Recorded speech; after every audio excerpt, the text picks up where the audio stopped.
ஊருக்கு போறதுக்கு முன்னாடி ஒரு அந்த ஏரியாலேயே அந்த பவர் கட்டு.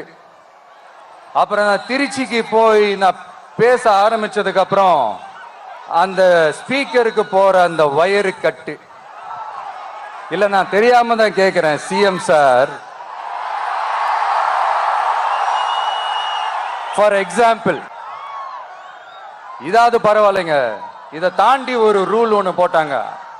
பஸ்ஸுக்குள்ளேயே இருக்கணுமா, பஸ்ஸை விட்டு வெளியில வரக்கூடாதான், கையை இவ்வளவுதான் தூக்கணுமா, இப்படியே வரணுமா, மக்களை பார்த்து சிரிக்காத, மக்களை பார்த்து கையசைக்காத, இப்படியெல்லாம்.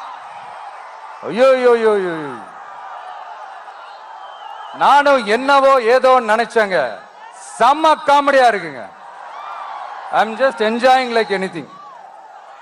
நேரடியாவே கேட்கிறேன், சிஎம் சார் மிரட்டி பாக்குறீங்களா?